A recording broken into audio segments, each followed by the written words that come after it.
जूली शाम के वक्त ऑफिस से घर जाने के लिए ऑटो का इंतजार कर रही थी। कुछ देर इंतजार करने के बाद जूली को एक ऑटो मिल गया और वो उसमें बैठ गई। तभी उसके साथ एक लड़का भी ऑटो में बैठ गया। जहां पर जूली को जाना था, उस लड़के को उससे कुछ ही दूरी पर आगे जाना था। उस लड़के को देखते ही जूली समझ गई कि लड़का बहुत थका हुआ है। उस लड़के के कपड़े भी थोड़े गंदे थे। ऑटो में बैठने के 10 मिनट बाद ही उस लड़के को नींद आने लगी। वो लड़का कोशिश कर रहा था कि नींद ना आए, लेकिन उसको नींद आ जाती है और वो सो जाता है। करीब 5 मिनट के बाद उस लड़के को गहरी नींद आ गई और उसने उसका सर जूली के कंधों पर रख दिया। नींद इतनी गहरी थी कि उसको पता भी नहीं चला कि उसने उसका सर जूली के कंधों पर रख दिया है। जूली को इस बात का एहसास था कि ये लड़का बेचारा पूरा दिन काम करके थक गया है, इसलिए उसने उस लड़के से कुछ नहीं कहा।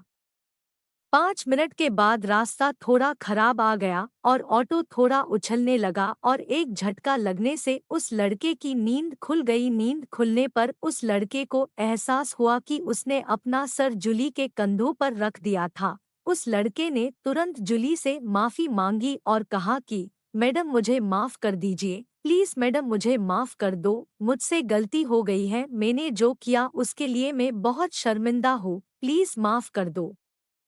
वो लड़का लगातार जूली से माफी मांगता रहा। जूली ने कहा, अरे इसमें इतना माफी मांगने की कोई जरूरत नहीं है। मैंने देखा कि आप बहुत थके हुए थे। मैंने तो सिर्फ आपको 5 मिनट के लिए अपना कंधा दिया। इसमें माफी मांगने की कोई जरूरत नहीं है। तुम क्यों इतनी माफी मांग रहे हो? जूली की बात सुनकर उस लड़के ने राहत की सांस ली और कहा कि मैडम, आप बहुत अच्छी इंसान हो। लड़के ने जूली से ये भी कहा कि मैं डर गया था कि कहीं आप मुझे आवारा लड़का ना समझ ले। आपने तो इस बात का बिल्कुल बुरा भी नहीं माना। अगर आपकी जगह पर कोई दूसरी लड़की होती तो वो मेरी इस हरकत की के लिए पुलिस में रिपोर्ट कर देती।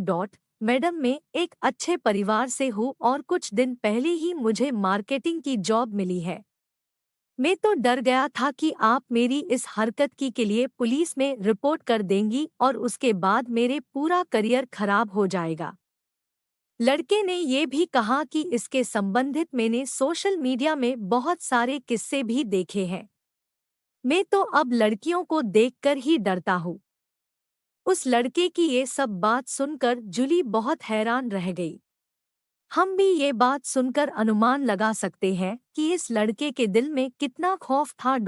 थोड़ा सोचो, अगर इस लड़के ने ये हरकत जूली के सिवा और किसी लड़की के साथ की होती तो क्या होता?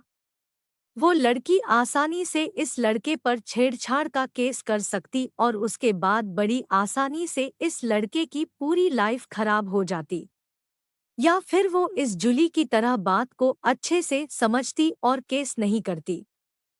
मैं सभी लड़कियों से यही कहना चाहूंगी कि सभी लड़के खराब नहीं होते और मैं सभी लड़कों से यही कहना चाहती हूँ कि सभी लड़कियाँ एक जैसी नहीं होती है। आपको मेरी ये कहानी कैसी लगी कमेंट बॉक्स में ज़रूर बताइए और प्लीज़ मेरे चैनल को लाइक, शेयर और सब्सक्राइब करें। धन्यवाद।